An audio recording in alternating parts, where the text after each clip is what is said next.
Hello viewers and welcome to Daily Politics. On this program, we discuss issues around politics, policy and governance. I'm Hamza Idris. Mr. Godwin Emefiele, the suspended governor of the Central Bank of Nigeria, was rearrested by the Department of State Service, DSS, on the premises of the Federal High Court in Lagos.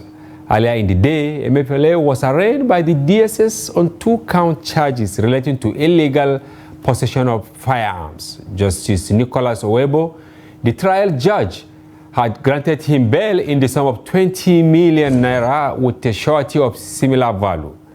Additionally, the judge also signed a warrant for his remand at Ikoyi prison until he fulfilled his bail conditions. However, when prison officials attempted to take Emefiele into custody as per the bail condition, they faced resistance from DSS operatives, resulting in a scuffle, during which the leader of the prison officials was manhandled. However, the officials of the prison eventually left the court premises, seemingly after realizing that there was order from above. And elsewhere, journalists covering the National Assembly were somewhat disappointed following today's plenary, which they expected will contain an expected list of ministers. With barely 2 days left for the President Bola Tinubu to announce his ministers, there has been a lot of uncertainty around what is happening in the delay in releasing the names of the ministers. And to put context to the tidbit, we have Adela Bangboy, our Daily Trust judiciary correspondent in Lagos, who joins us virtually to share more light on the former CBN governor's travels at the court. And good evening, Adewale. Okay, before we get to Lagos, we also have Abdulatif Salau here in our studio to shed more light on our second tidbit, which is actually the expected list of President Tinubu's case, list of ministers in the National Assembly. Good evening, Mr. Abdulatif Salau. Yeah, good evening. Thank you for having me, sir. And viewers, I am Hamza Idris, your host. Welcome to the program. Let's go straight to what happened in the National Assembly. You covered the Senate for us, and I'm sure you sharpened your pen today, thinking that we will have leaked story for both our television and the newspaper. What happened?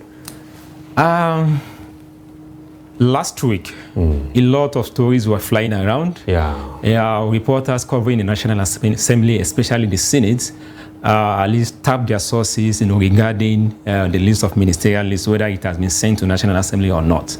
And what we have at the end of throughout last week was that, either Wednesday or Thursday, the list will be sent to National Assembly.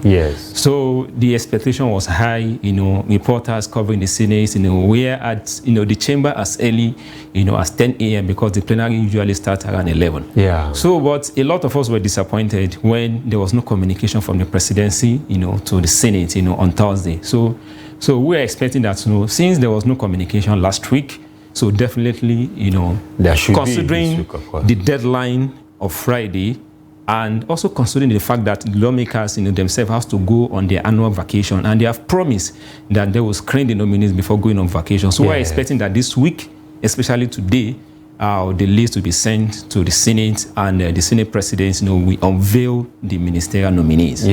So, and the procedure, for the sittings or the proceedings, for the Senate, was that whenever there's any communication from the presidency, that communication will be first read. So before the Senate will attend, to issues on the other papers.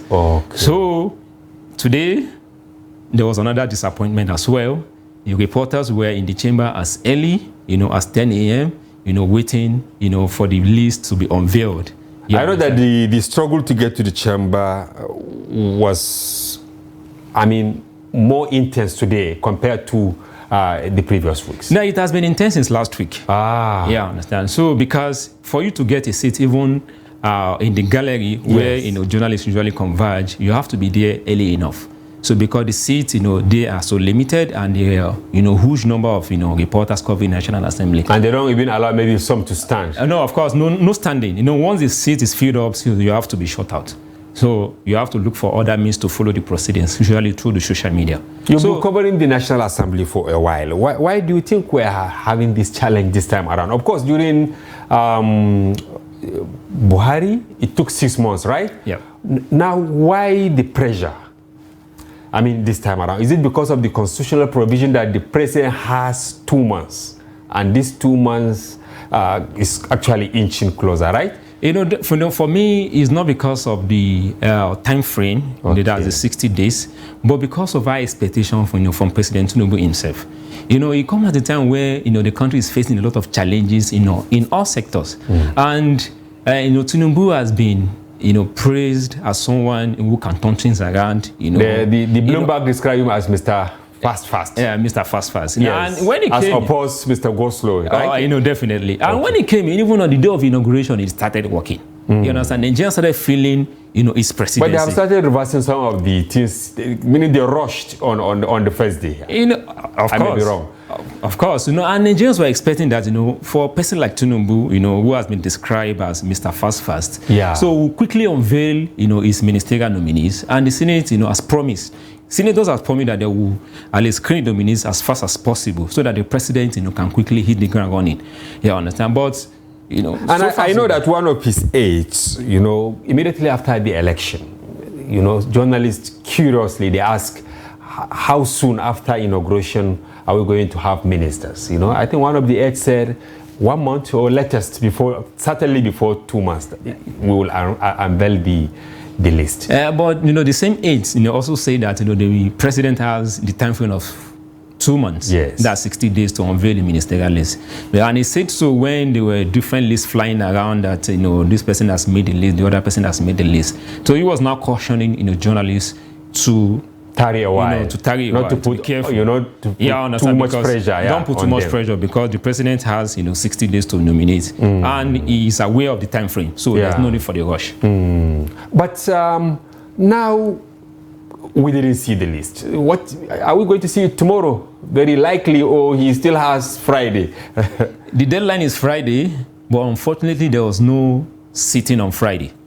So, but remember, they can do emergency sitting. Of course, they can do emergency sitting in this case. Even on Saturdays, they can do emergency sittings. On Sunday, they can do that. The liberty of the National Assembly to decide when to sit or not to sit. Of course, definitely. Even on Sundays, they can sit.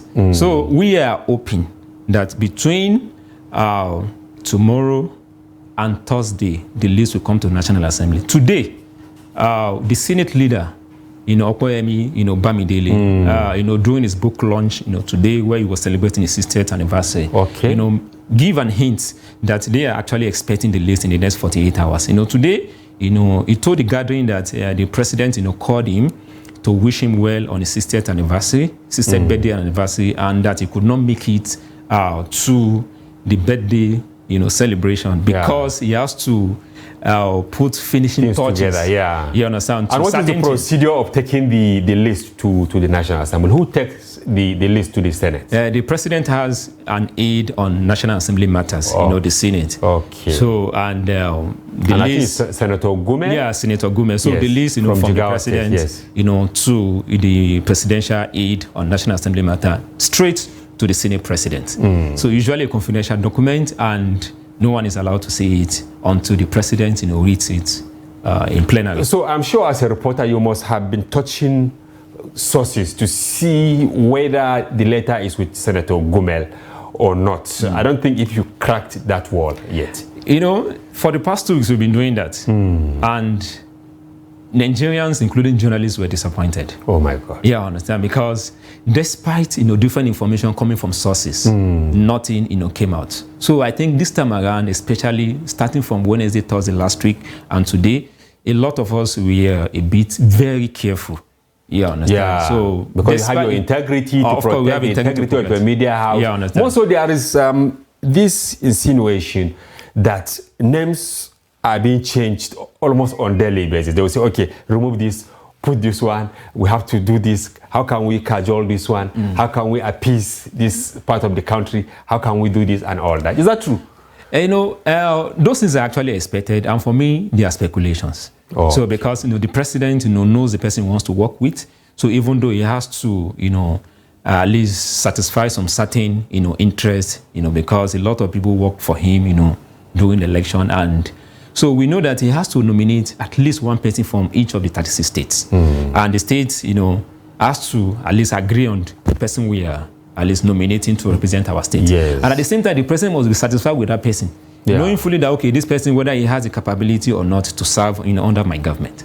So the issue of removing his name, putting this person, of course, is, it can happen. Just like the case of former governor of Kano State, of course, earlier we heard that his name was on the list, but because of pressure here and there, they settled to now give him the national chairmanship of the APC. And this story, I think, has been verified beyond reasonable doubt that he's going to be the national chairman of the party. But as a political reporter, myself and you, I was saying it sometime in the newsroom that if I were to be maybe governor or minister, I think I should have my list long time ago. And some of our colleagues asked that how? I said, look, you go around all the country, not once, not twice. So I feel if I were a governor, whenever I go to any local government, I will come back with at least 5 names. All the local government in my state, I will come back to my house with 5 names as a takeaway from the visit there, apart from the promises I will make to the people. So that from those names, I will say, okay, let me settle with this. Let me settle with this. That is at my level. But in Nigerian context, it's easier said than done. Yeah, I understand. Okay. So because it's easier for anyone who is outside government or outside power to say, okay, if I were the governor, if I were the president, if I'm in this position, I will do this, I will do that. But when you are there, I understand, that is when you will now realize the responsibility, the load of that, office. Yes, but what I'm saying, so you may have even, you want of course, to you know that state chapters of political parties are expected to come up with a list, and that is what I'm actually trying to explain. That okay, the party chairman, the secretary, the caucus at the local government, every meeting, when you go ahead of going for rally, you have like 10-20 minutes, meeting. You now have that tentatively. Yeah. So that at the end of the day, the pressure will be less, right? But in Nigeria, I want to tell you that because of so many interests, so we may not really, achieve that, because this person will come and say, okay, this is what the party in the state has agreed to nominate as a ministerial nominee. But in this case, the president will say, okay, I'm not satisfied with this person, whether he doesn't have the capability or not to do that. I understand. So, because the president has his agenda, and he's actually looking for who and who, that can help him to achieve, his agenda, to Nigerians. He has made a lot of promises. So it may happen that the person nominated by the party in the state, the president may not be satisfied with his capability. I understand. So he has his own reason why, is keep changing. Okay, let's remove this person, let's put this person. I understand, because he has to do a lot of check-ins whether this person has, the necessary requirement to serve as a minister. So it's not enough for you to at least to be a politician, and also work for the success, of a president or a governor. It is not an automatic ticket for you to be a commissioner or a minister. At least, so the first requirement is that you have the necessary, expertise, in a particular field for you to serve in that government. Yes, and of course, as you said earlier, that the senators, they have planned to go on recess. Annual vacation. Yes, annual vacation. Now, do you think they will finish the screening within the shortest time and then go on the vacation? So, as usual, the present members of the NIN Senate has promised that the screening will be thorough, that it will not be usual bow and go.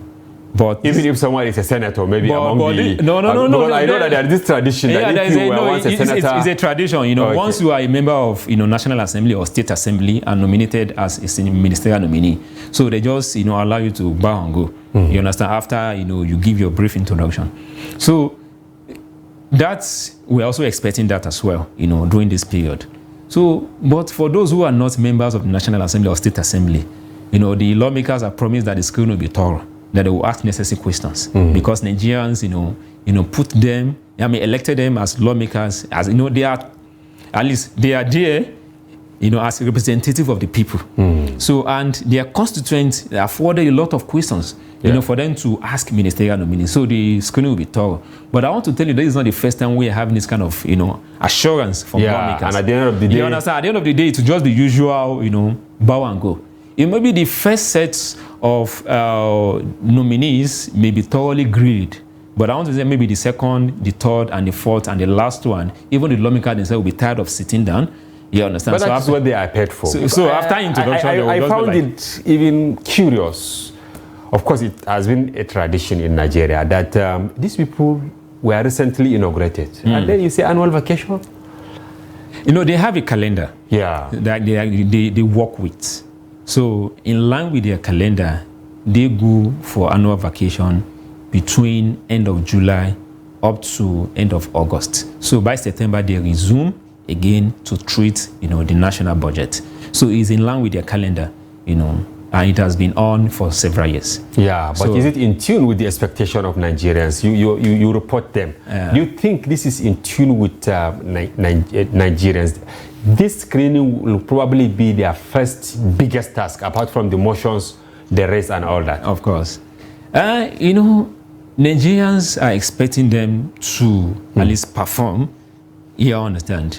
So, and at the same time, so they also have, their own agenda as well. Yeah. So they have their own program, they have their own tradition, they have their own way of doing things. So whether it's in tune of expectation of Nigerians or not, so at least those things has to be done.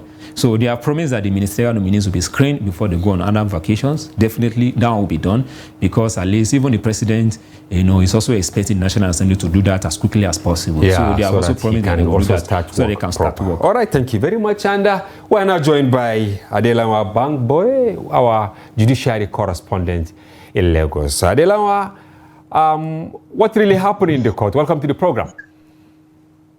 Thank you, sir. Good evening. Yeah, so what happened? The scuffle between the DSS and operatives of the correctional service. Why did the relationship degenerated this low today?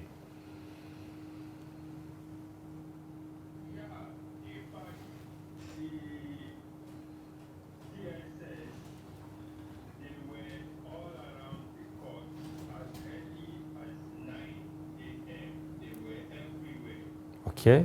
They were armed, fully armed and masked. All of their officials were wearing masks. Some were even putting on nose masks together with the mask they put on. They were carrying heavy weapons. Wow. Inside the court premises.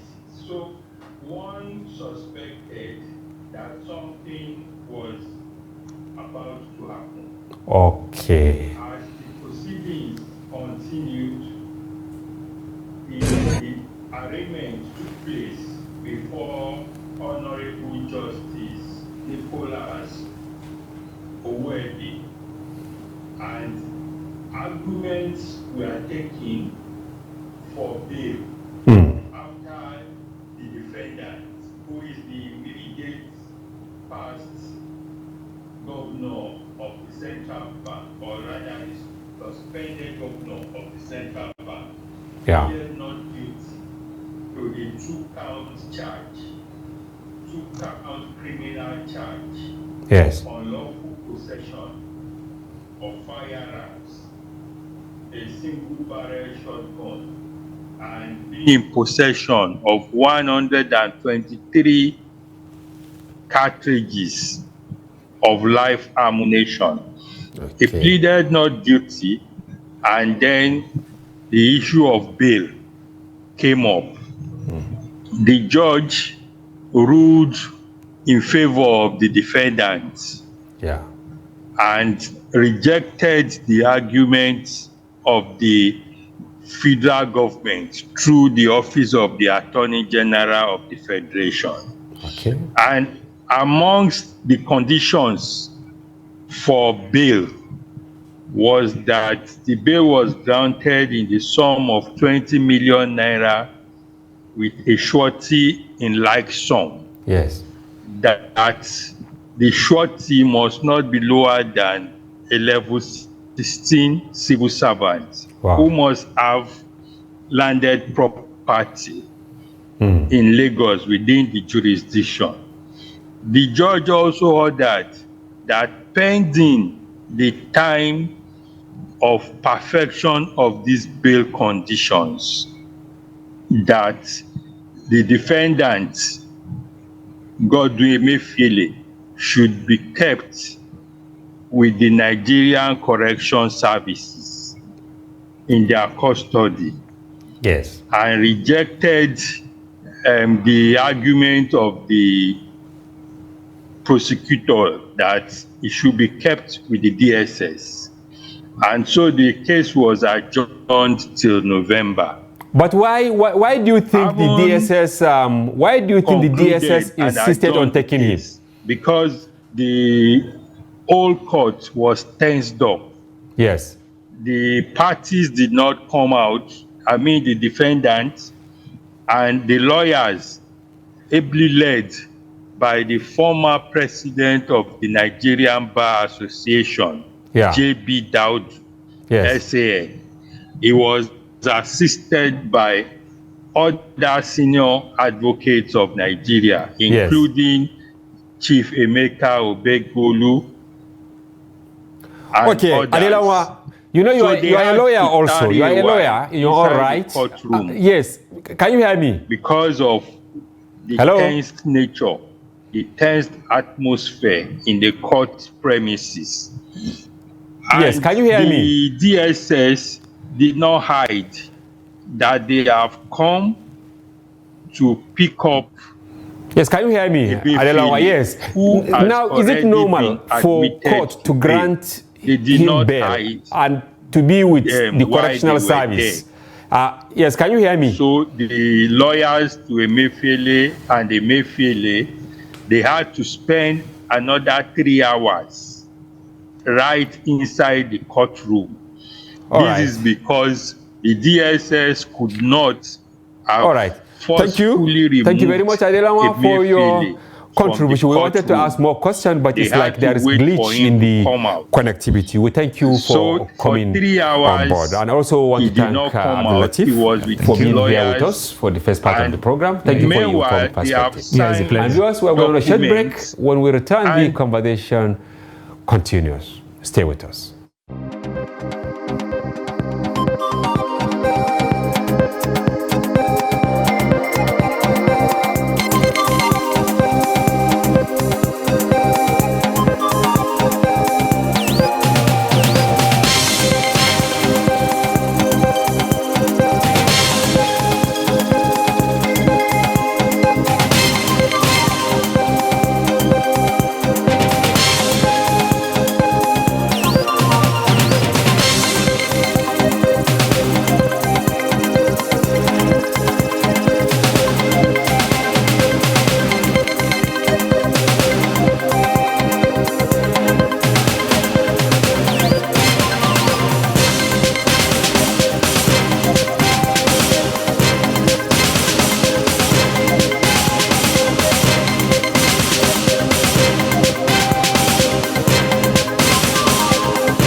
Welcome back. If you are just joining, you are watching Daily Politics on Trust TV. Do well to follow us across our social platforms on Facebook, Instagram, and watch us live on YouTube.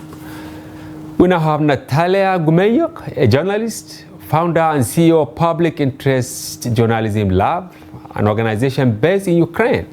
She attended the West Africa Journalism Innovation Conference, WAJIC, which held earlier Tuesday in Abuja. Welcome to our program. Thank you. We're happy having you. Thank you for inviting. Is this your first time in Nigeria? Yes, it is my first time in Nigeria and in West Africa. Oh, but have you been to Africa before now? I did, but you know, it's still a different country, a huge one, you know, so it's the whole world for me. Yes, yes. You've been to Kenya? South Africa, Ethiopia, but not, you know, not here. But you know, So Nigeria is something the here. giant of Africa. Of Why not course. Nigeria first before those countries? For maybe So this is an opportunity. I really appreciate it. And how did you found Nigeria? So, you know, I live in Kiev in Ukraine, and as many people know, there is the war ongoing on. It's a modern war, so I was like very much welcomed just while coming.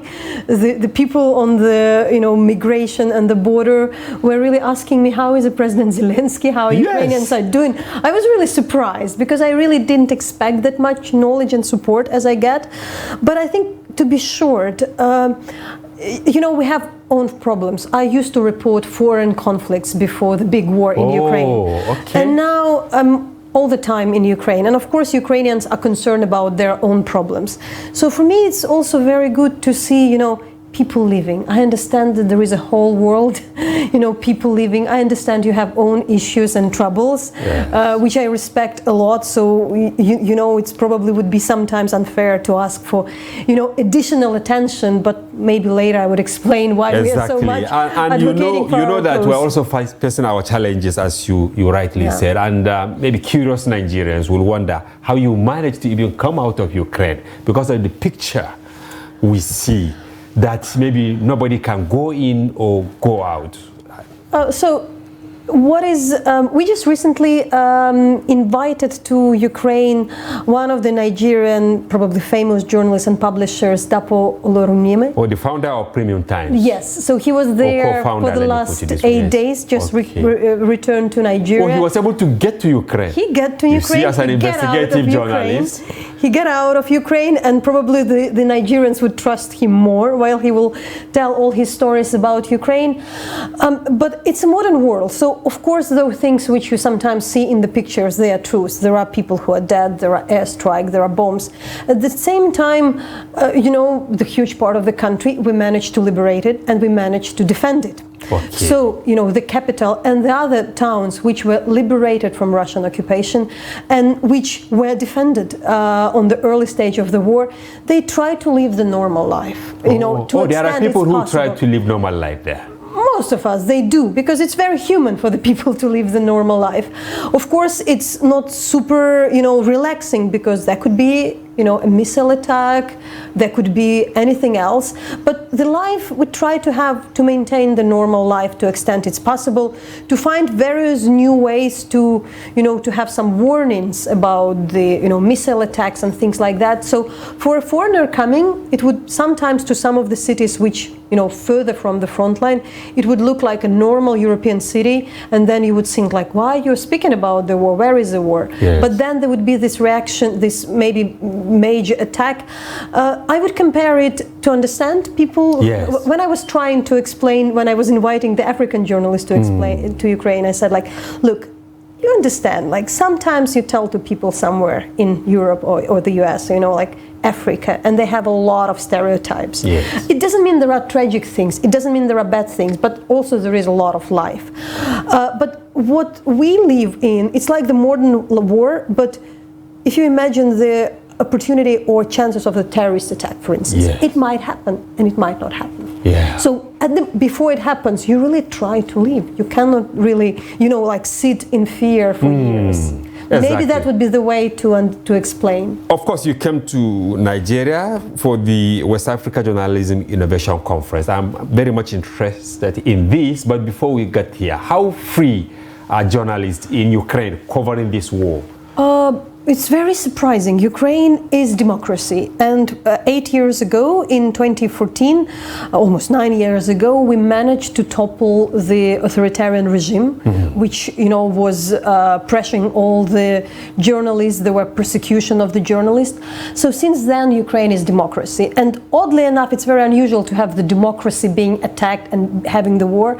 So there are some security restrictions if you really speak about, not filming the military base, but when I was flying here, I was told don't do the pictures of the airport and things like that. But politically, we can do a lot. I'm an independent journalist. I write for the Ukrainian and also international media, and I don't choose.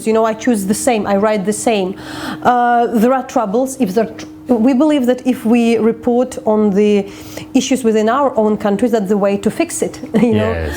Because the democracy is not about having a perfect society, but about the society which sees its mistakes, can point them out and fix them. Right. So we even can, discuss the issues which are very sensitive, but it's doable. It's not easy, so there are security threats, but I generally say that media are free in the territories which are controlled by Ukraine. Of course, the territories which are occupied, the journalists can't work there, neither Ukrainian nor international. Right. As you said, Ukraine is democracy, but Nigeria is also democracy. Yeah. Censorship. Do you face some censorship from government in Ukraine? Not really. I was also surprised. I really it's not like because I'm Ukrainian I'm saying like that. I used to run an independent TV station for a few years, and I know what it is. I know what is the pressure. So even if there is some restriction, we would usually, fight back and discuss, and there would be the very vocal media community to say that's not right, that's where we won't. But as I mentioned, there are some security limitations when you understand that reporting this maybe would put in danger some particular, if you really would, report on some hospital, maybe it would be attacked because you would disclose the location, things like that. But I wouldn't say, recently your colleague Tapo has been, making the interview with the president and with the first lady. I don't think they even asked the questions in advance. Wow. They didn't ask the questions in advance. They allow him to freely ask the questions. You had your hour, ask wherever you want, even without, negotiating before. This is quite unprecedented. But Russian media is very strong. Now, how do you counter some of the stories coming out from the Russian media, from the Ukrainian end? You see that sometimes we have in the world this false equality, what we say. They say this, they say this. As a journalist, I believe when one person says it's rain and the other person says it's sun, you go to the street and see on your own. You don't say what they say, you say what you see. So therefore, for Ukrainians today who live in Ukraine, they do understand who invaded them. They know what is happening. The war is close to every single person. There is somebody is fighting, or somebody who is displaced, or somebody in Ukraine is the country where people have a lot of connection to the people in different regions. So everybody is in some way suffered through this war. So you believe your relatives. So you stop already to treat the Russian propaganda as an opinion, because you really understand that sometimes it's just an invented truth. So there is a difference between propaganda, disinformation, but also blunt lie, which you cannot equalize with with the reality and the facts. Oh, thank you very much.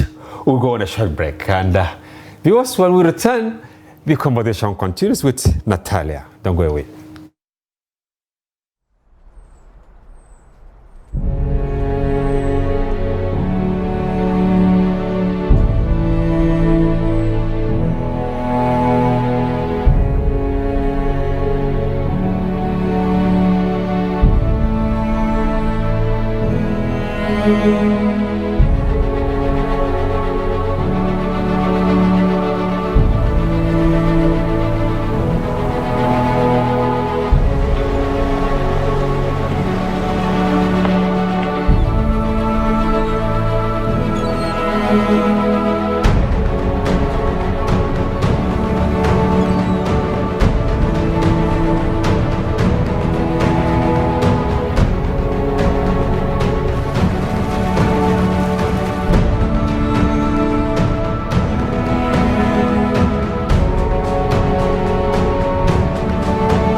Welcome back. We still have with us Nataliya, founder and CEO, Public Interest Journalism Lab from Ukraine. Welcome back. Yes, you are in Nigeria now for the West Africa Journalism Innovation. What do you have for us? I mean, what are you going to present at the conference? So I'm also co-running the project which we call the Reckoning Project. It's on the documenting war crimes. Currently we work since the first day of the full-scale invasion, talking to direct witnesses of the war crimes committed in Ukraine. According to the Ukrainian General Prosecutor Office, it's around 100,000. And this figure is really huge, but you know, I'm coming from human rights background, and knowing any other human rights organization, we can't believe in this figure. We of course talk to less people, but what I'm trying to say is that the method what we work can be also used by different countries, different society, because basically what we do, we try to make journalism even more useful. So beyond just reporting the tragedy, we really want to speak to the witnesses in a way neutral and detailed, that their story would be preserved for the history, their story can be preserved for the future trials and courts. In our case, this is of course unfortunately about the crimes committed in Ukraine. Is it by state actors or non-state actors? It's mainly Russian army. It's Russian army. Russian army. So we Russian call them army. maybe state actors yes, on the state other actors, side. yes. But we believe that, you know, also this methodology to thinking that the journalism can do something else beyond you know, telling the tragic story which may leave you powerless, can empower you to help with the litigation, help with the, you know, ask for the accountability. So I think that also this methodology can be interesting for the various countries in here, because there are other wars, and unfortunately they, you know, maybe less covered, there is less interest or resources so far in Ethiopia or in, you know, any other countries, which unfortunately is happening here. So they can be recorded, if not for today, you know, then probably for future. It is really timely, because to give a little background, I am also someone who reports war crimes, and we've been in this for a very long time. For instance, the Boko Haram, I'm sure you've read it. Sure. I covered it elaborately for this medium. I was bureau chief then, so I have covered a lot, but we face a lot of challenges because the crisis caught many of us unawares. We were not told how to cover war at all in the university. But that's very the same for the Ukrainians who were caught up, you know, by the war. So it's the same experience. Yeah. So now, what do you think Nigerian journalists and other journalists from West Africa brought to Abuja for this conference? What they stand to learn from this conference? I think that the first is to learn from others' knowledge. Okay, those who covered it, like you? Like, you know, I would also learn something from you, of course, because I do think that the people who live through something difficult very well understand each other better. You kind of understand, so I do think I can learn from Nigerians a lot as well, from your history and from the troubles, because we have a lot of issues. So we can, you know, there are issues. You ask about the disinformation. We went through our own way, how we lived through with the huge Russian propaganda aimed at the Ukrainians. Yes. There are some things we knew how to overcome. There is some, you know, knowledge we can say, like, you know, be cautious with these things or these things. Today it's a lot about the internet and about the, you know, how you run sustainable media and bring trust. This publication is named Trust. Exactly. For instance, my organization was working before the big war on research how to measure the trust of the audience, how to really, you know, make journalism which would be trusted by the people with different political views. Yes. So I think that that's all can be shared, but I also think that we all think, I think, let's be honest, the things are not perfect. We are not in Scandinavia, you know,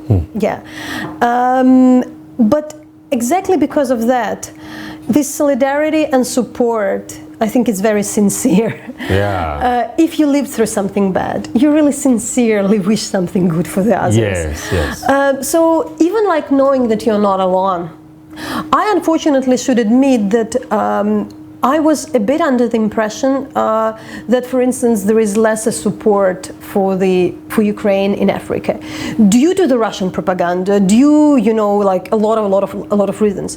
And I was like really surprised, positively surprised to see how supportive people are, yes, and how open and how much they know. I was talking just to the colleague who is with me, international reporter of the Premium Time, who would know the names of the Ukrainian towns. Wow. Because she reported. So I yeah, we have that a lot of interest, even though we are battling ours, but we have interest in what happens in other places. But Nataliya, you see, the name of your organization, Public Interest Journalism.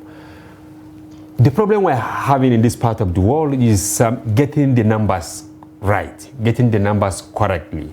We've been in crisis in Nigeria for over a decade, especially the Boko Haram. Yes. But nobody can give you the accurate figures. Officially, they say, okay, 20,000 people or 30,000 people have been killed in the northeast.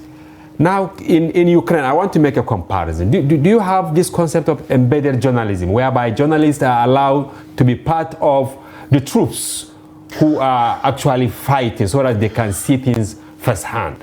And collect the data on their own. There is something different because it's such a level of invasion. Our country is invaded by one of the biggest countries in the world. So it's really an existential threat. So there is a general call for the army. So it's not like everybody is mobilized, but a lot. So our army is today almost a million people. Before the big war, it was 300,000. Okay. All the rest of the people, they are civilians. They could work before at IT. They can be your barman, or they can be, a head of the business company or a politician. So this army today consists of most of the Ukrainians who are fighting. They just exactly like people like us, yes, who were very civilian still a year ago.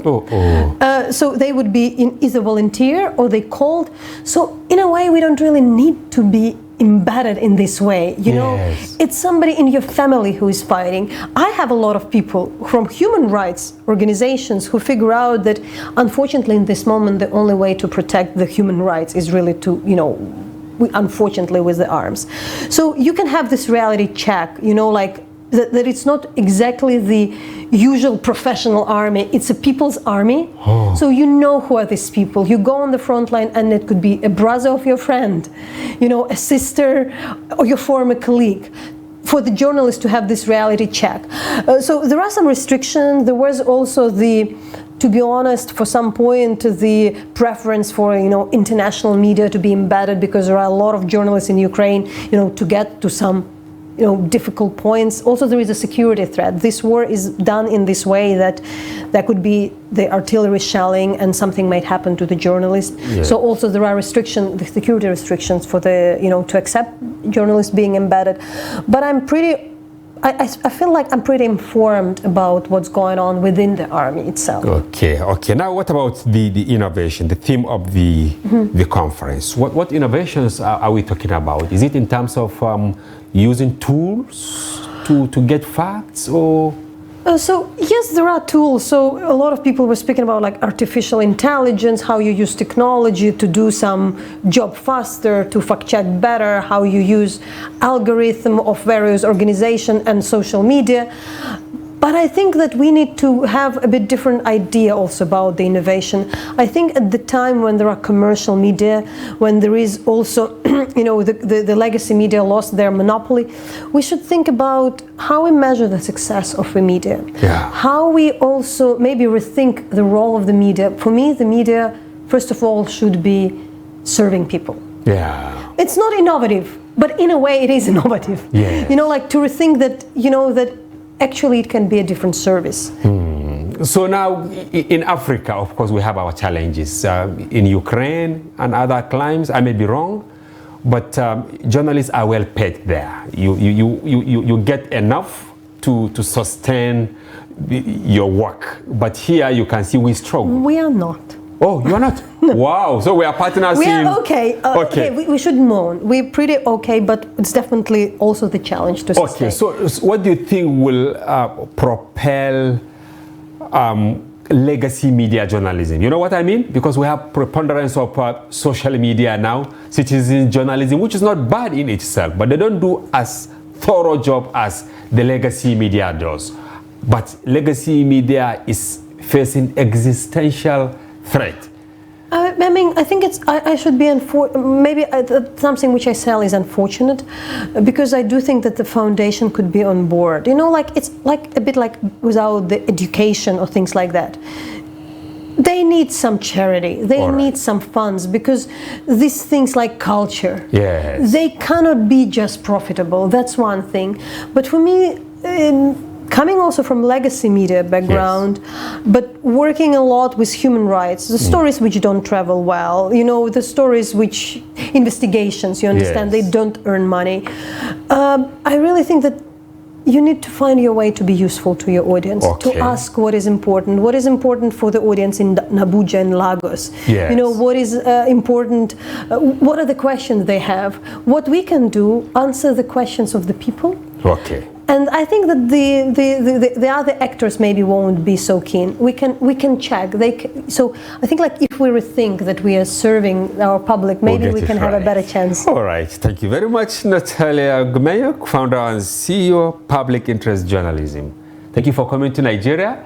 Thank you for coming to Daily Trust, and we wish you safe trip back to your country. Thank you. And we hope you resolve the crisis there amicably at the end of the day, so that you reclaim your country. Yeah, we'll do. Thank you, and viewers, that's a wrap on today's package. We hope you you enjoy the engagements we have, and join us tomorrow for another interesting package. Bye bye for now. I'm Hamza Idris.